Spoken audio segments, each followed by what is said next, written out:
Assalamualaikum warahmatullahi wabarakatuh. Selamat datang di channel Berkelana Cerita. Semoga bermanfaat. Jangan lupa di like, komen, dan subscribe dan share ya. Terima kasih. Man nama, siapa yang tidur walam yusalli, sampai enggak sholat subuh, balas syaitanu fi udhunih, setan kencing di telinganya. Untung Allah masih sayang, sehingga Allah yang Rahman, yang Rahim, ya Arhamar Rahimin tidak memperlihatkan mana tadi yang sholat subuh, mana yang tidak, semuanya sama. Tapi andai Allah tidak sayang, dia perlihatkan langsung tertulis WCS, WC setan. Kebahagiaan orang diukur dengan latar belakangnya, tapi kebahagiaan orang beriman adalah kapan? Nanti, yang hakiki, yang sebenarnya, yang tidak akan putus untuk selamanya. Wujuhu yawma idzin nadhirah. Saat itu wajah berkilau cahaya. Kenapa wajah berkilau cahaya? Ila rabbiha nadhirah, karena wajahnya memandang yang maha mulia. Siapa dia? Allah subhanahu wa ta'ala. Jamaah ngirim WA ke saya, Ustadz, saya lihat wajah Ustadz berkilau cahaya. Kenapa ya Ustadz? Engkau tidak tahu ada 6 lampu di depan.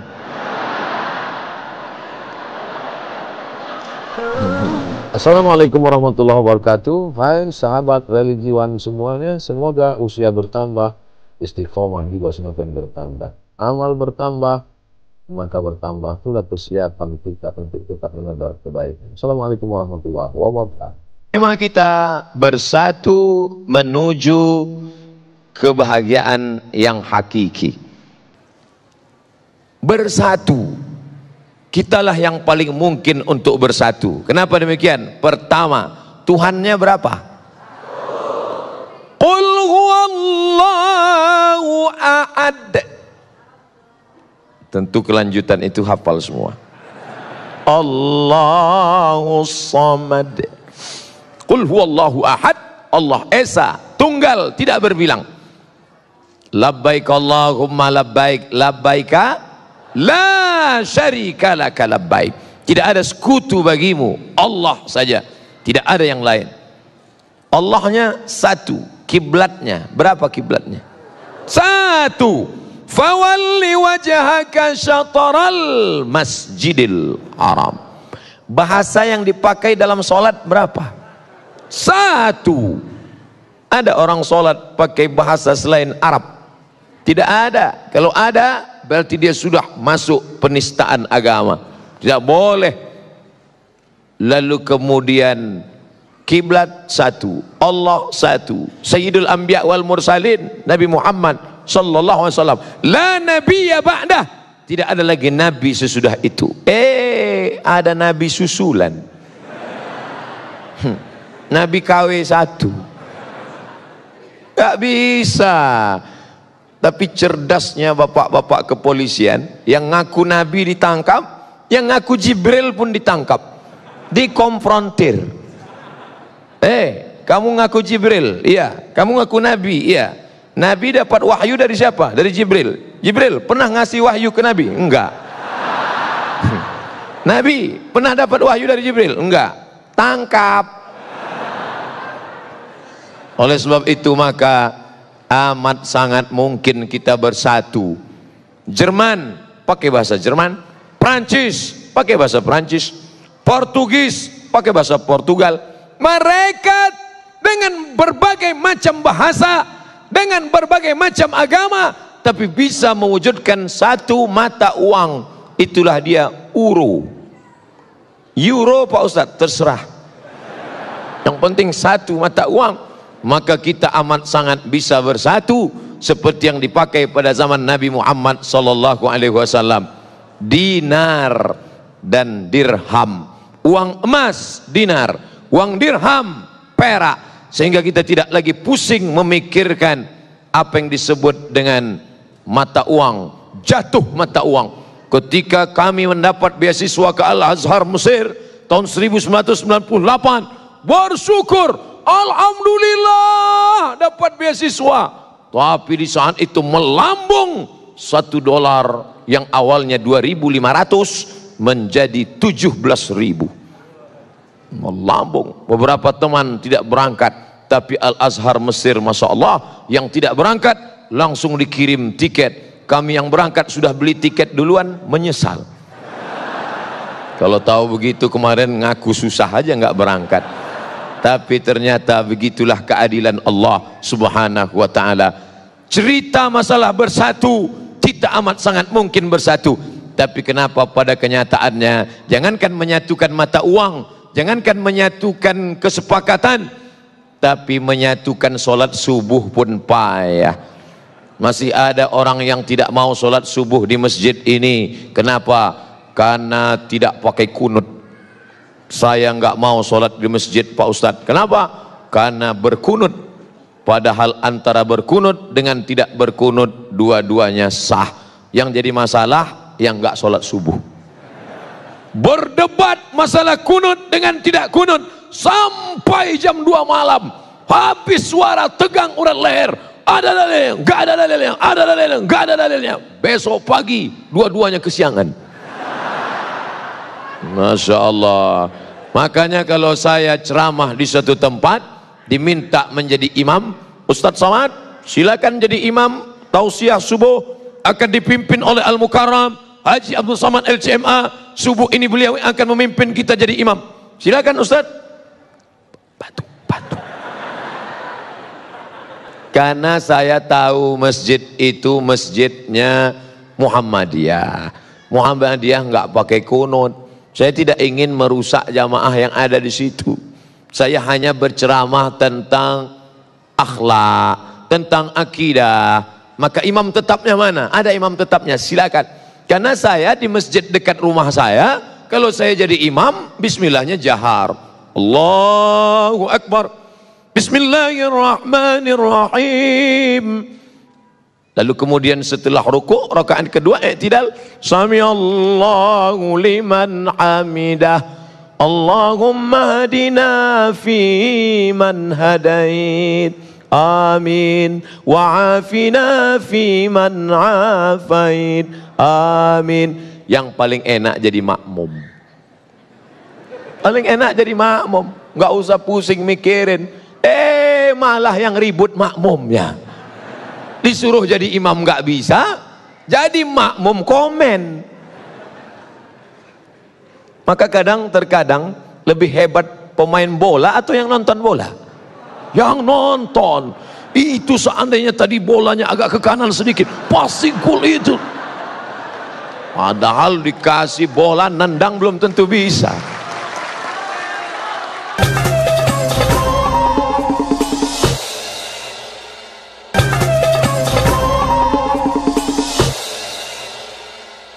Nabinya kan satu. Iya. Loh, kok bisa ada mazhab Hanafi, ada mazhab Maliki, ada mazhab Syafi'i, ada mazhab Hambali? Riwayatnya banyak, Mas. Saya nggak mau ikut Imam Syafi'i, saya nggak mau ikut Imam Hanafi, saya nggak mau ikut Imam Maliki. Saya maunya langsung kepada Sahih Al-Bukhari.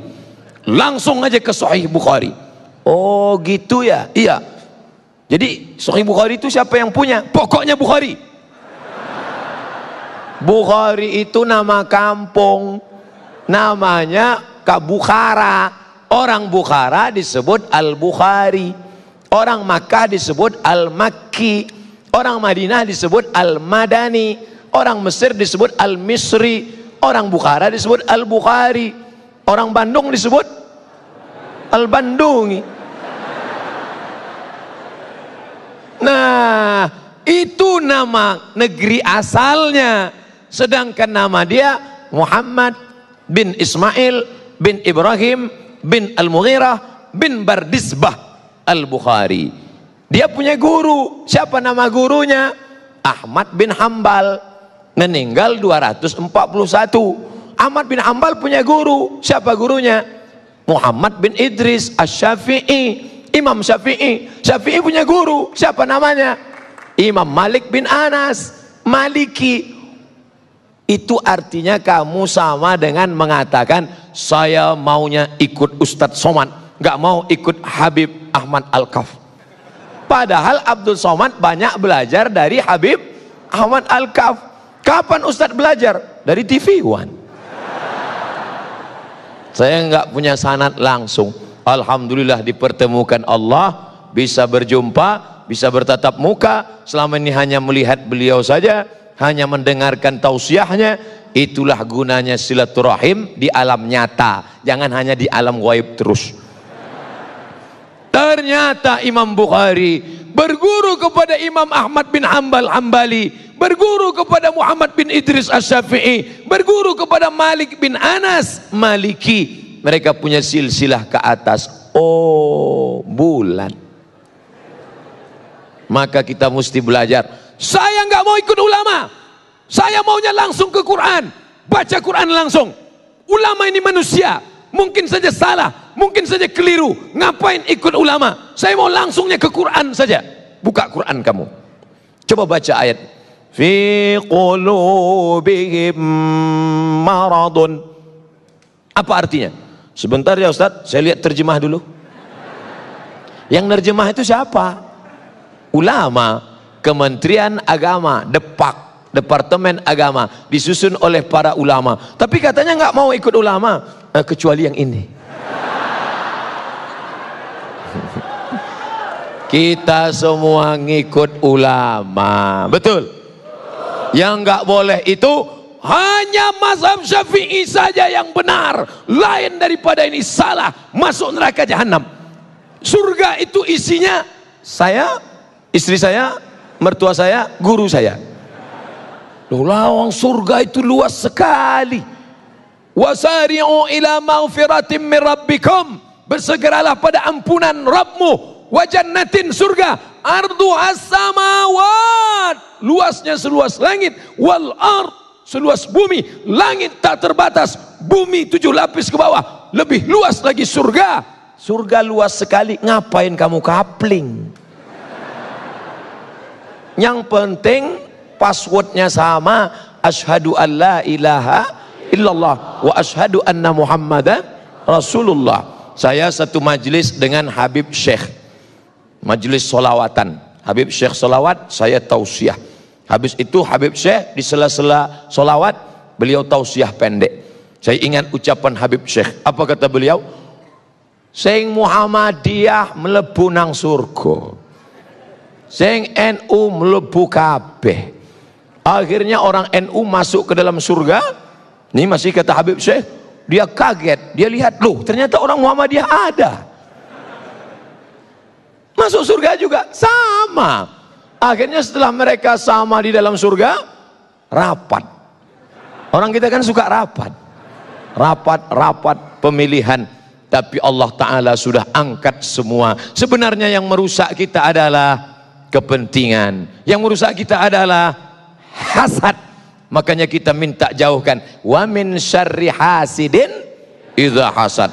Ada Persis, Persatuan Islam, ada Al-Wasliyah di Sumatera Utara, ada NW Nahdlatul Watan di Nusa Tenggara Barat, ada Nahdlatul Ulama Mbah Hasim Asy'ari dari Jombang, ada Muhammadiyah Kiai Haji Ahmad Dahlan, ada Perti, Persatuan Tarbiyah Islamiyah dari Sumatera Barat. Semua ini adalah kendaraan organisasi sosial kemasyarakatan yang bergerak di bidang dakwah, di bidang pendidikan, di bidang kesehatan, di bidang dakwah. Punya lembaga dakwah ke desa-desa tertinggal, punya pendidikan, punya sekolah pondok pesantren, bergedang di bidang kesehatan, ada rumah sakitnya. Maka banyak titik persamaan daripada perbedaan. Nahdlatul Watan, Nahdlatul Ulama, Persis, Perti, Al-Wasliyah, Al-Irsyad, Muhammadiyah, semuanya sepakat bahwa sholat subuh itu wajib. Betul? Tolong sebutkan satu ormas yang mengatakan sholat subuh sunat muakkad. Kalau ada, saya mau ikut. Gak ada, semuanya sholat berjamaah. Ada Pak Ustadz yang mengatakan sholat nggak wajib. Terus gimana? Namanya mazhab eling. As-salatu khairum minan naum. Mas, nggak sholat, eling aja. Sudah, cukup. Ini bukan ahlus sunnah wal jamaah. Lalu apa namanya? Ahlun naum wal kasal. Orang yang suka tidur dan malas. Man nama, siapa yang tidur walam yusalli, sampai enggak sholat subuh, balas syaitanu fi udhunih, setan kencing di telinganya.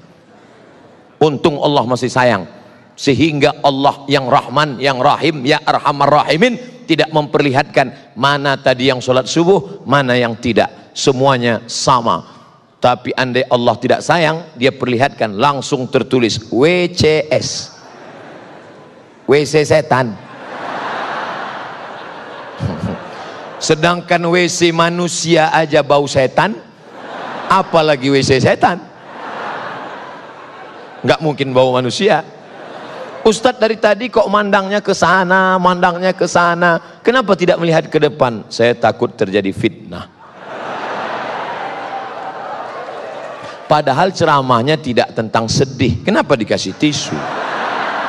Rupanya keringat. Oh, baru saya tahu.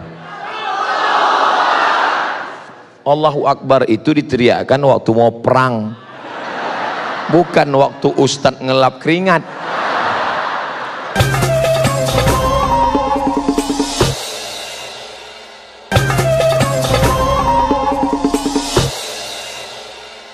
Ketika kita sudah bersama, takbir tadi mengusir setan, karena ketika takbir dikumandangkan setan lari. Allahu Akbar, Allahu Akbar. Oh! Anjing melolong. Kenapa anjing melolong? Melihat setan lari. Walayaduraton. Setan lari sampai terkentut-kentut. Setan itu kentut Pak Ustaz. Ya, hadis yang ngomong. Duratun artinya kentut yang berbunyi. Kalau yang enggak bunyi, fusaun. Fusaun enggak bunyi, duratun berbunyi. Bau enggak bau sama. Lari. Itulah mengapa kita bertakbir keras, kuat, supaya kalau ada yang ngantuk-ngantuk, setannya lari. Mana tahu ada teman di sebelahnya. Allahu Akbar.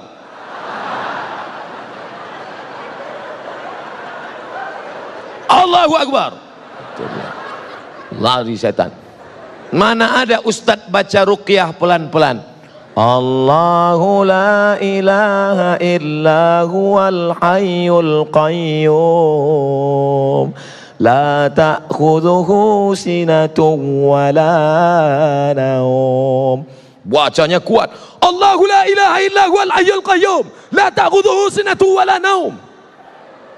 Inna syaitan, sesungguhnya syaitan, qad ya'isa an ya'budahul musallun. Setan sudah putus asa menggoda orang yang sholat. Kalau setan melihat orang sholat, dia tidak lagi goda orang itu. Hai orang yang sholat, sembah aku. Hai orang yang sholat, sembah aku. Hai orang yang sholat, sembah aku. Qad ya'isa, dia sudah putus asa. Lalu orang yang sholat itu dia goda apa?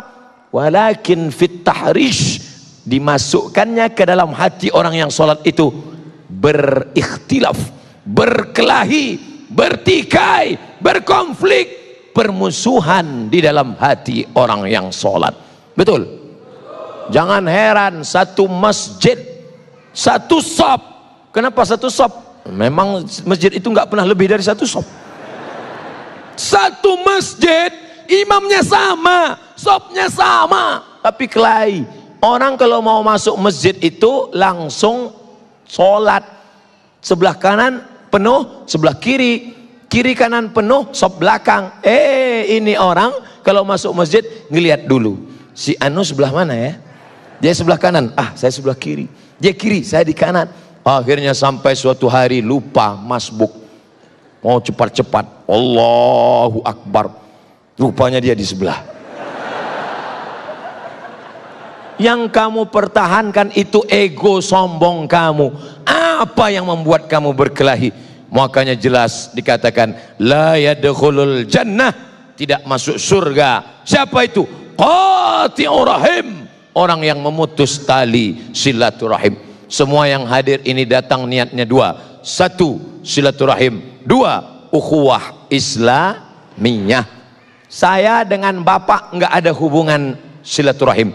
Karena yang namanya silaturahim, kakek saya satu, kakek punya anak dua, anaknya punya anak lagi, antara cucu dengan cucu itu satu rahim, karena nenek mereka dulu satu.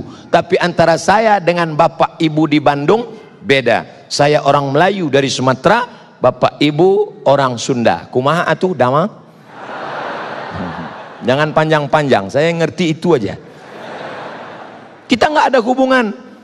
Tapi kalau diurut ke atas, ternyata kita masih satu rahim, yaitu rahim Hawa, istrinya Adam alaihissalam. Keturunan Adam kan? Sama. Ada yang sekarang ngaku nggak keturunan Adam, kata dia keturunan monyet. Makanya nggak mau silaturahim. Semuanya kita ini dari Adam. Kullukum min Adam, semua dari Adam. Wa Adam min turab, Adam dari tanah. Maka lihat asal kejadianmu, kau tidak akan sombong, kau akan bersatu untuk selamanya. Adapun perbedaan-perbedaan, Ustadz, jadi kita dari tanah. Iya, teman saya itu kok selalunya mau bertikai saja. Mungkin dia dari tanah juga, cuman tanah sengketa. Apa yang dimuliakan Allah Subhanahu wa taala. Apapun alirannya, apapun ormasnya, apapun partainya, asyhadu an la ilaha illallah wa asyhadu anna Muhammadan Rasulullah. Lalu bagaimana dengan kami? Mungkin kau bukan saudaraku dalam satu keyakinan, mungkin kau bukan saudaraku dalam satu akidah, tapi kau adalah saudaraku dalam satu kebangsaan, Negara Kesatuan Republik Indonesia. Dulu saya nggak pernah ngomong ini. Kenapa? Karena yang saya pahami kalau saya ceramah itu yang dengar orang Islam semua. Tapi ternyata ada saudara kita yang mendengar melalui internet. Dia tersinggung, loh kami kok nggak disebut? Ya salah sendiri, kenapa nggak masuk ke masjid? Bapak Ibu yang dimuliakan Allah Subhanahu wa taala, maka kita bersama bersatu. Selama di Bandung tidak satu pun ada yang bertanya kepada saya, Ustadz NU apa Muhammadiyah? Nggak ada yang nanya sama saya. Sampai akhirnya saya ceramah ke suatu tempat, Ustadz dari ormas mana? Ya saya ormasnya banyak, macam-macam, karena saya memahami itu adalah kendaraan, itu adalah wasilah, itu adalah jalan. Maka kita ini semua akan masuk ke dalam surga Allah dengan syarat menjadi umat Muhammad sallallahu alaihi wasallam. Lalu kemudian kebahagiaan hakiki, kebenaran hakiki, kapan baru kita rasakan? Seorang petani akan merasa bahagia kapan? Ketika padi sudah mulai menguning, bahagia. Seorang pedagang kapan? Ketika orang ramai. Pedagang kalau sudah ngelihat ramai begini, wah ini kalau jualan laku nih. Politikus kalau ngelihat ramai begini, wah ini 2 kursi nih. Kebahagiaan orang diukur dengan latar belakangnya, tapi kebahagiaan orang beriman adalah kapan? Nanti yang hakiki, yang sebenarnya, yang tidak akan putus untuk selamanya. Wujuhu yawma idzin nadhirah. Saat itu wajah berkilau cahaya. Kenapa wajah berkilau cahaya? Ila rabbiha nadhirah. Karena wajahnya memandang yang maha mulia. Siapa dia? Allah Subhanahu wa ta'ala. Jamaah ngirim WA ke saya, Ustadz, saya lihat wajah Ustadz berkilau cahaya. Kenapa ya Ustadz? Engkau tidak tahu ada 6 lampu di depan.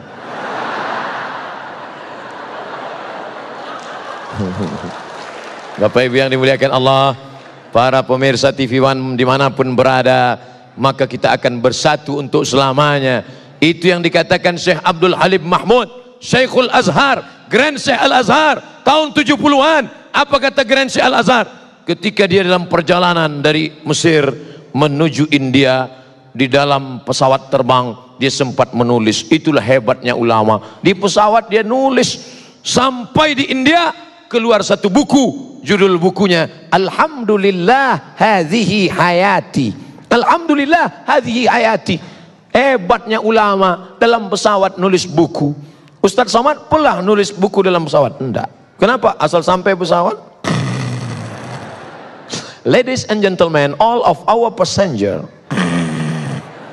Syekh Abdul Halim Mahmud menulis cerita tentang autobiografi kehidupan, lalu sampai dia pada kesimpulan. Apa kata Syekh Abdul Halim Mahmud? Dalam perjalanan sejarah Islam ada 3 aliran. Yang pertama, nasiyun, kalangan tekstualis. Yang kedua, akliyun, kalangan rasionalis. Yang ketiga, irfaniyun, kalangan yang mengandalkan ilham, intuisi, rasa, zauk.